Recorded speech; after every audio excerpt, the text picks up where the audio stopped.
up, guys? Thanks for watching my channel. Today's video is all about dumplings. These are easy cinnamon dumplings. It's another mom recipe that she used to make us when we were kids. We grew up in the 70s, so it wasn't really healthy back then, but it's really good. It's canned biscuit dough with cinnamon and sugar and butter, and you bake it, and when you crack it open, it's just magic cinnamon sugar buttery syrup coming through. Hope you guys like it. Make sure you put your comments down below. Like my channel, give me a thumbs up on the video. If you have any questions, let me know. Okay, you're gonna need a muffin pan. I have a 12 muffin pan, works fine. Some of them are gonna be empty. You're gonna spray that with non-stick spray. I just spray the ones I'm gonna use.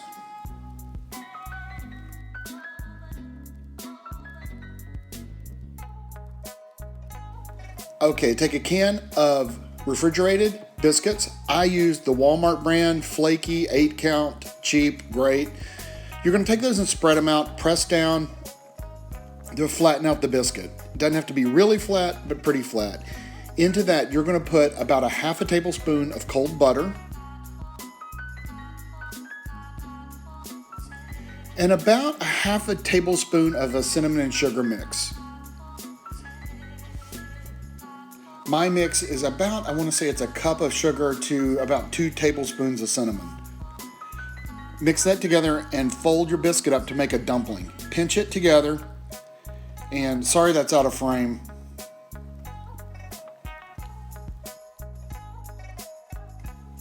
But you'll want to seal it together and almost make like a roll.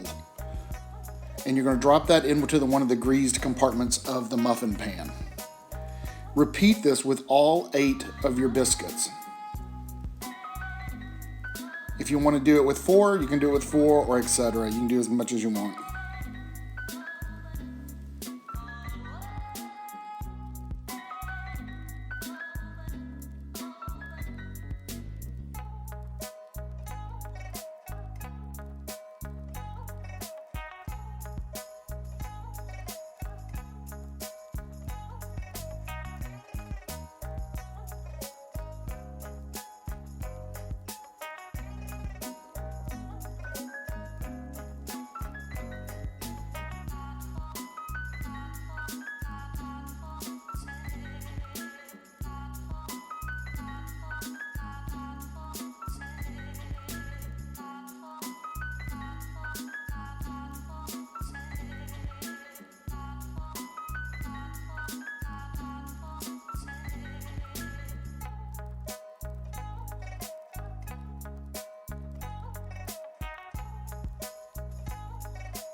Once they're in the pan, I'm going to sprinkle the top with some extra cinnamon and sugar. That kind of crisps up in the oven and gives a great texture to the top of the dumpling.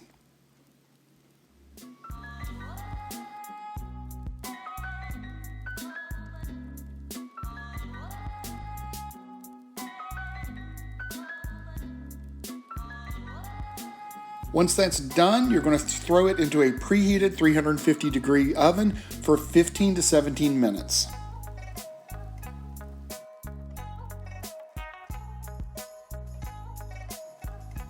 Kind of keep an eye on it because you don't want it to burn. Now, if you spray your pan good, you have no problem getting them out. The real magic is when you crack these things open. That cinnamon and sugar kind of caramelizes and almost makes like a syrupy filling, so it oozes all over the plate. It's really gooey and delicious. As it sits, it kind of absorbs the butter and it becomes like a really good cinnamon roll almost, but when they're hot, they're amazing. I told you it was easy. You guys enjoy. If you have any questions, comments, make sure you put them down below. Give me ideas of things you want me to cook. If you have any questions, I'd love to hear from you. You guys have a great day. Again, thanks for watching my channel and supporting me. You guys have a great day.